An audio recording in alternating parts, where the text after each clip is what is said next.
All right, guys, before we get started, I just kind of wanted to go over a few things. If you guys want to get in touch with me, I have no problem with that whatsoever. There is a video that kind of lets you know how to do that on this channel. And basically, you're just going to send $50 to my Cash App, and that lets me know you're serious enough about your program for me to spend some time with you. There's a lot of people out there that just want to call and talk about their program just because they have nothing else better to do. And I really don't have the time to do that. I'm not trying to be rude. There's a lot of people out there that are very serious about their program that need my time devoted to them. And I feel like that $50 kind of helps weed those people out. On top of that, I do have one of our drivers is looking to buy another car. He's looking for a 62 to 66, 67 Nova. It needs to be 4-link rear, stock frame rail, stock firewall, stock front suspension kind of car. Would really like to have a 750 cert cage in it at minimum. And be pretty nice, kind of low to the ground, 4-link back half, you know. A good little car to go radio racing with. But either way, we'd like to have a roller, basically. We're gonna put one of our power plants in it. But if you have anything like that, let us know. We would be willing to travel some distance or have it shipped, either one. Now, coming up, I'm gonna start trying to have some maybe classes here at the shop. And most of the time when you get race car classes, you get tuning classes. So you go in, and most of the time with tuning classes, they really don't tell you a whole lot about tuning. What they really tell you about is how to operate the software. So I'd really like to get a class kind of started. Maybe it's a 2-day, maybe it's a 3-day kind of thing. But to go over what happens inside the combustion chamber, what you would need to do with timing and fuel for different applications and different fuels, kind of how torque converters work, the suspension work, gear ratios, center of gravity in the car and how it affects what it does in the 60-foot, 100-foot mark, basically all that stuff, power management. So if you'd be interested in that, please reach out to us, contact us, send us a message somewhere, and we'll be glad to, if we get enough interest, to set up something like that. I think it'd be cool to be able to sit down for 2 or 3 days with somebody that can kind of walk you through your setup and how to get your racing program kind of started in the right direction. There's a lot of people out there that spend a lot of money on their cars and they're still kind of lost because you talk to people that have been doing things a certain way for 20 or 30 years and they just can't get their head wrapped around how the stuff actually works. They just know what they've been told. So I think it'd be kind of cool to be able to get a few people in here, maybe a 10 or 15 person class at most, and just spend a couple of days going over your specific setups, questions about torque converters, questions about center of gravity, questions about what do we do if it wheelies, questions about suspension setups. And then if we have some in-depth tuning stuff or software questions, we can get into that too. I have a lot of experience with Holley EFI, Fuel Tech, big stuff, Mega Squirt, all that stuff. So it doesn't really matter what ECU or software you're using, I can probably help you out with some of that stuff. But basically it'd just be a rundown of how to get your program started in the right direction. But anyway, today specifically, we're going to talk about how to make your race car go straight. There's a lot of people out there, just like with anti-squat and instant center, what we've covered in our other videos, shock, spring rates, and all that stuff, they have some misconceptions about how the race car needs to go straight. And I've ended up with a lot of cars in here that people have put preload in some of the 4-link bars, or they have a 4-link bar in a different position than the one on the other side in order to try to make the car go straight down the racetrack. And up to a certain point, I don't think you need to do any of that stuff. Even with the big cars, all we see is there may need to be a little bit of rear steering there, but I don't think that's something you need to put in the car from the get-go. I think that's something that'll work itself into the car if you know how to adjust the bars anyway.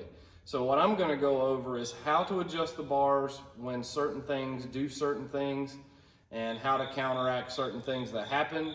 And we're going to do that real quick. I set every car up neutral from the beginning, and then we take it to the racetrack, and as we apply power, we kind of see what starts happening with the car, and then we make the changes that we need to make.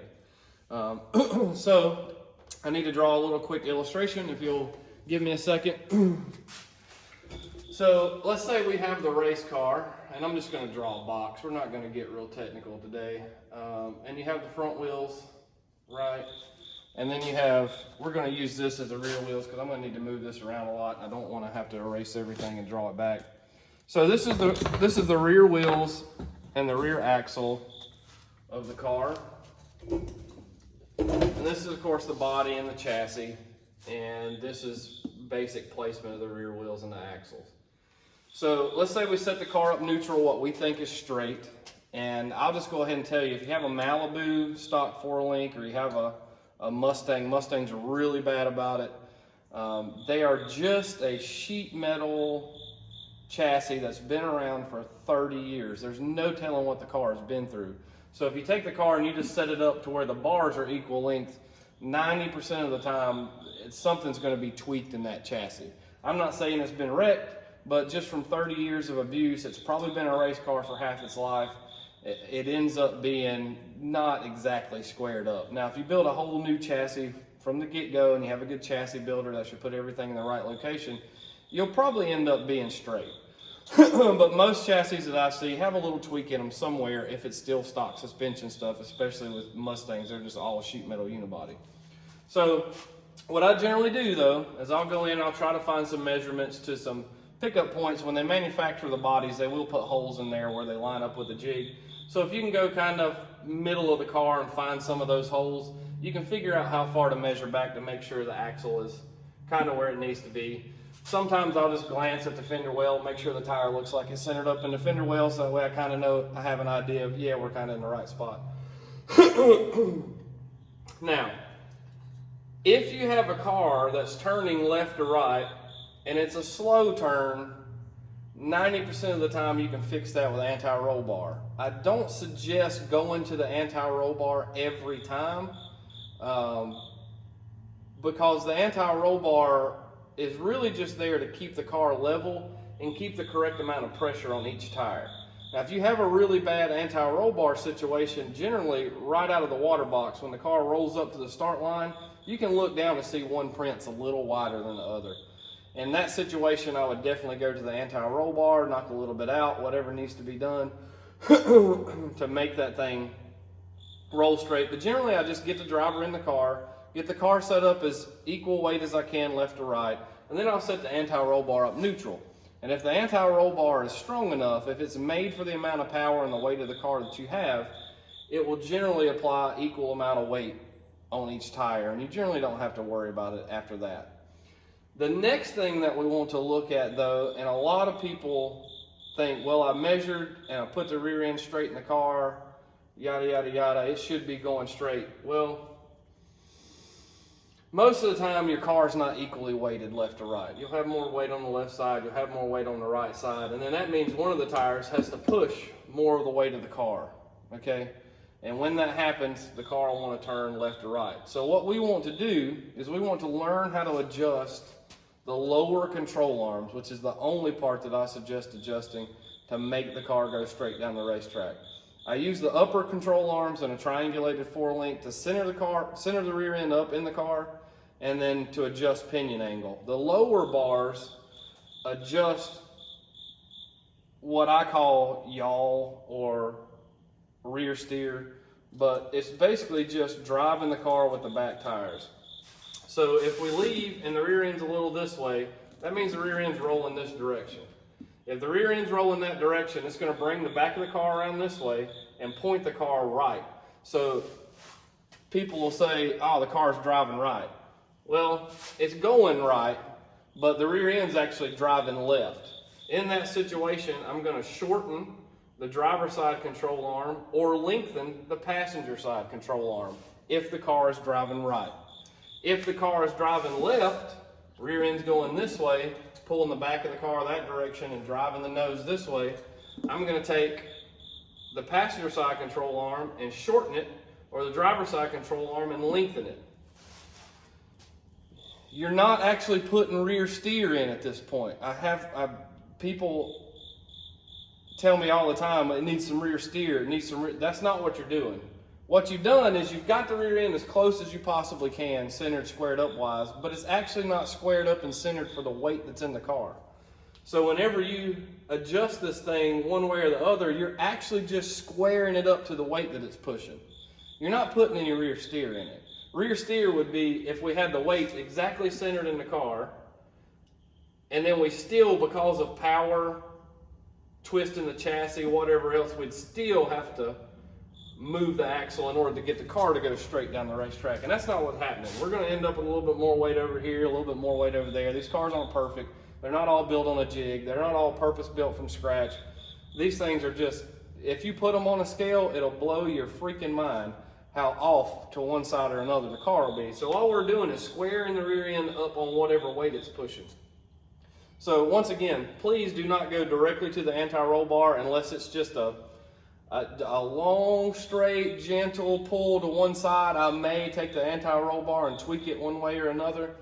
But 9 times out of 10, if you'll set that anti-roll bar up neutral, set this thing as straight as you can, and then if it wants to turn a little bit, just lengthen or shorten one of the lower control arms to get the rear end squared up to whatever weight it's pushing. It'll make the car go straight down the racetrack. Now, if for whatever reason you have put the wrong anti-roll bar in, let's say the car used to make 600 horsepower, you left your UPR single adjustable in the car, and now you've got 1500 horsepower and the car wants to do some stupid stuff. In my personal opinion, that anti-roll bar has to be built, bought, installed for whatever horsepower application and weight the car is actually going to end up being. So if you do not have the correct anti-roll bar, there is no replacement for it. I hear a lot of guys have to crank 2 or 3 rounds of preload in the anti-roll bar to get the car to go straight. At that point, if the car's leaving in the video and it's crooked from the hit and it's still wanting to drive right, then the anti-roll bar is probably inadequate for whatever you're doing. It's time to upgrade it. I don't even try to screw around with any of the lower priced cheap anti-roll bars anymore that are specifically made for whatever vehicles. I just go and we have this anti-roll bar now that we order from Gibbons Race Cars, and it comes with a bar that looks something like this. It's 1.25 inch diameter, 1/4 inch thickness in the tube, and it comes with these really nice arms, big bearings. This anti-roll bar is going to be with you through your whole life. You can order them through me. They're about 500 bucks. They're pretty expensive, but once installed, this anti-roll bar will be with you. It doesn't matter how fast you go. So I've generally just went to doing this on whatever car because every car is going to progress and progress and progress and progress. Everybody says they want to stop and this is it, but that's not what happens. So I just go ahead and put these in there and it's done forever. But once again, please look at your lower control arms as how to make the car go straight down the racetrack. Too many people get caught up in quick anti-roll bar adjustments when you can go to the car and make just a one flat turn on the lower control arm, and the car's probably going to go straight. So stop doing all the preload crap. Stop moving the bars around all janked up to get the car to go straight. Stop cranking a bunch of stuff in the anti-roll bar. If the anti-roll bar is too weak, just replace it, and then start looking at your lower control arms. My name is Rob. I love you guys. Call me if you need me.